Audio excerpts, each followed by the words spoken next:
Hey everybody, welcome back to the Personal Transformation Podcast. My name is Dan Storey, and in this episode, we're going to be talking about an ancient Greek word that describes the human condition, and it's as applicable today as it was back then in the times of Plato and Socrates when they came up with this word. And if they came up with it back then, and it's still applicable today, then it's a definite integral part of the human condition. This is something that we live with and that we need to be aware of as a tendency if we're going to be able to overcome it. Okay, so let's jump into it. So the word is akrasia, and it's the state of acting against one's better judgment. Just think about that. What are some of the things that you do to act against your better judgment? Well, typically, you've got to do something, and yet anytime you focus on a goal, there's an inbuilt natural reaction to try and do everything else other than the goal. You probably experienced that yourself. I know I've experienced it. As we have our mindset on something, we know we need to do something, and yet as soon as we focus on that, suddenly all of these other opportunities become available to us. And Akrasia says that there's a disconnect between our intention to do something and actually taking action. So think about it. Think about it for a moment. What have you done when you've set your mind on a goal and you need to do something? And let's say this is the perfect time right here, right now. When you look at that goal and you're faced by other options, what are the things that you tend to do? So we all have to have tendencies and easy ways out. Okay, so think about that and how it shows up.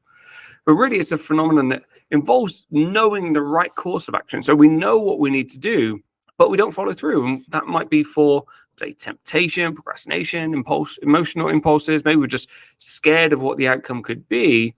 But it's really this idea that we know we need to do something, we don't do it, and so we end up doing something else that is detrimental. Okay, and the word akrasia comes from the original Greek words, which was without, and kratos, which means power or strength. So really, it literally means without strength or without will. So it's been, I guess, evolved over time to mean akrasia, meaning lack of strength, lack of willpower, lack of determination and follow through. And it's this idea. So, but this has been something that's happened thousands of years ago. Back then, in those times, what did we have to do? We had to sit around, we had to work, we had to kind of provide everything. But there was no technology, there was no distraction as much as there is today. And so I think if akrasia existed back then what are the chances today? And if our psychology hasn't evolved that much in terms of development, then really we're at a time now where akrasia is probably one of the biggest challenges that we have to our psychology. If we know what we need to do, but we're distracted and tempted by all of these other things, then actually following through is getting progressively more difficult. So we're going to talk about in a moment just some of the signs and how you might know that akrasia is showing up for you. But think about that. Think about some of the goals. When you look at your goals, what are those temptations? Okay, what are those temptations? And for you, what is it for you? I know what it is for me. If I'm trying to do something, I'm thinking about something, then suddenly, hey, you know what? I need to clean my kitchen. I don't know how that is, but and if you ask my wife, she'll say that is never the case. You must be focused all the time. But trust me, it's not. But it's this idea that suddenly, we're going to go in one direction, and then we veer off. And we're like, oh, okay, suddenly this happened. Okay, so we know what we need to do. There's an intention, but there's a gap between our intention and actually taking action. And if we don't have strength, we don't have willpower and fortitude to follow through, then we're going to find we get distracted. Okay, so let's look at some of the ways that akrasia shows up for us. So the first one, this is probably the obvious one, is procrastination. Yeah, procrastination. If you're a procrastinator or you associate to someone who is procrastinating, then you will recognize this. And procrastination is just simply putting things off until a later date.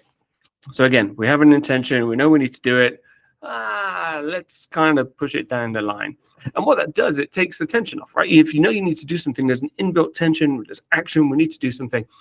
Let's put that off. So tension relieving. And as humans, our psychology is built that way, right? We're built to either flight or fight. So we actually want to alleviate tension as much as possible. And one of the ways we can do that is say, okay, well, it's not important now. Let's move it down the line. And if you're a procrastinator, you often will have this tendency of leaving things to the last minute. Now, that's not bad. That's unless it becomes it is. But we often tell ourselves little lies to say that actually it makes it a little bit easier. So, we'll say, oh, actually, I'm better under pressure, or I like the adrenaline rush, and I work best in that way. Whereas actually, typically, we do work well, but we work to a point where we're comfortable and we only work within our limits. We don't ever produce something excellent. So if you're an author or writer or something, then yeah, you might be able to deliver, or like you're doing an exam for school or an essay, you might be able to deliver last minute, but is that your best work? Or is it just something that you've been able to create at that point? Yeah, because editing is part of the process, right? If you're going to create it, and Hemingway said this, the first draft of anything is not very good. He used slightly different words. But if we could crack out our first draft sooner, then we have more time for editing and improving things and polishing. So procrastination is this. It says, okay, well, we could create something and we'll do it by the deadline, but it may not be our finest work. And that's okay if we know the capacity, we know how long it's going to take to do something.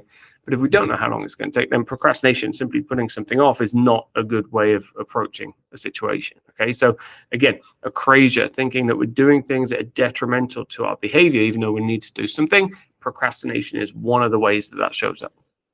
All right. Second way that akrasia shows up a lot at the moment is in distraction.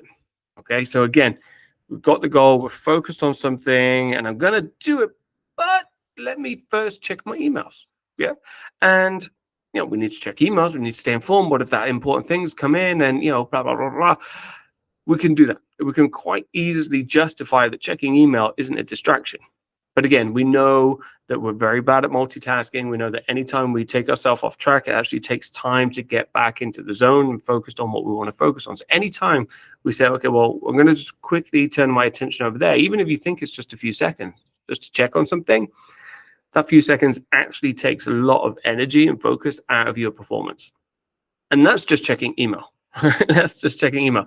Now, we all have these devices that we're connected to so much throughout the day. Now, imagine what that distraction can create. So I guess, social media has become the biggest distraction of late. We have apps now that can tell us how long we spend scrolling on social media. Don't look at it because it's going to scare the life out of you, or do if you think that you need to. But one of the ways that I guess is common now in terms of taking time away and doing things that is highly detrimental is this idea of doom scrolling, right? So we look at other people taking action and living a life and doing all these amazing things, and we can literally be scrolling through our phone for hours and hours, and suddenly it's, all of that time that we had that we could have worked on something that was really important has gone. Yeah. And if you think about what that does to your brain, think about what that does to your brain. I mean, there's the adrenaline hit of going through all these things, and I think it's dopamine that says, "Oh, look, flashy things," and it's super exciting. So you definitely get hit. Like there's a positive reaction in your body and your physiology. It feels good to do all of these kind of things, but it's not necessarily good. Like candy feels good, but it's not good for you. Okay, and so even though you get that short-term rush of excitement, think about what it does to your brain. It's actually saying this message is that other people's lives are more important than our goals and priorities. Think about that. Think about every time you're scrolling through your phone and looking at these things, if you're spending excessive time doing it, other people's goals and their priorities and their lives and what they're doing are more important than you doing the same thing for yourself. Okay, so just be aware. It's not a judgment. There's nothing wrong with sitting there, once you've finished everything, hard work is done, and having a quick look through Instagram and laughing at some of the reels. It's all fun and games, except when it becomes detrimental to you moving forwards. Okay, so keep that in mind. Distraction is a big one. Another way that akrasia can show up is indecisiveness. And indecisiveness is a tough one, right? Because we're often faced with challenging decisions that we have to make. What is the best way to move forward? And that may seem like a logical process that we have to go through. We would want to make the best decision. Okay. Where akrasia kicks in is saying, okay, well, yeah, we want to make decisions, but let's wait. Let's think about it a little bit more. Let's, get some more data. Let's kind of go through this loop of kind of constantly trying to do something, not quite going through it. And we effectively just kind of sabotage our own progress by hitting the same brick wall over and over again. We never make a decision. We're actually going to commit to go past it. So let me give you an example on this. Let's say somebody is looking to to get a new job or stay in a company and like stick with their job, whatever it is. Like that's the kind of thing. And they'll make an effort and they'll kind of say, oh, I'm going to speak to recruiters. Oh, no, actually, it's better inside. Oh, no, I really hate it. And then on my side, no, actually, it's not that bad. And, oh, the job role's terrible. It's kind of bouncing between. So it might seem in that moment that actually it's good to weigh up each option. But if that goes on for too long, then you're just sitting in that space. And we all know people who've been sitting in that space for a very long time. Okay, so it's constantly questioning what is the best way forward. Because actually, there's kind of a lot of stuff that's been said about successful people don't make the right decision. They make the decision and they make it right afterwards. So they'll say, this is what we're going to do, and then find a way to fix the airplane as it's flying or build the track as they're kind of running the train along it. That kind of idea. Okay, so indecisiveness, a little bit similar to perfectionism, is we want to know the right thing before we move forward, as opposed to saying, okay, you know what, let's just go for it. That's not saying rush into action before thinking about it, but ask yourself the question: if you've been stuck in a loop for a little while, then is this a sign of you not taking action towards your goals? All right. So another way, we're on to number 4 now. So number 4 way that akrasia shows up is in this idea of overcommitting, which is effectively failure to prioritize. Now, overcommitting, it seems like a nice thing. Somebody comes and asks you, can you help me out with this project, or can you do this thing? I'd love to have you on board. And you're like, yeah, of course, I would love to be on board with this thing. There's so many projects out there, so many exciting things that we can do. And if somebody comes and asks you, yes, I've made it. Thank you very much for engaging me. What that does, though, is quickly can build up your to-do list. If you've ever looked at your to-do list and gone, oh my goodness, like how am I going to get through the day? Yeah, I've said that I was going to do so-and-so for this, and this kind of thing has come up, and I remember I need to do that thing as well. And then suddenly it gets to the end of the day and you look at your to-do list and you might have ticked a load of stuff off, but actually how much of that has been on your priorities or your goals or the things that you really want to work on? Okay, and so it's easy to kind of do lots of little things. Yeah, if you look at your to-do list, the top list, what's at the top, the most important one? I'm going to do that one in a minute. Let me scroll. Actually, there's a really easy one. Let me do that because it's easy. It feels good. I can still get that kind of like feel good factor from ticking something off my list. So that's a bit of a challenge, right? Is our inability to prioritize or focus on our priorities. I think, was it Brian Tracy wrote a book called Eat That Frog? That's a really good metaphor, is that if the worst thing you have to do each day is eat a live frog, is you should start with that. That's the worst thing you can do. And yet what we tend to do is look around, or we take on too many other little things and we'll focus on those aspects as well. Okay, so how can you avoid overcommitting? How can you avoid this failure to prioritize? I think the biggest way that we can help improve that situation is by learning how to say no. Learning how to say no is a challenge and it's difficult, and many people feel bad for saying no.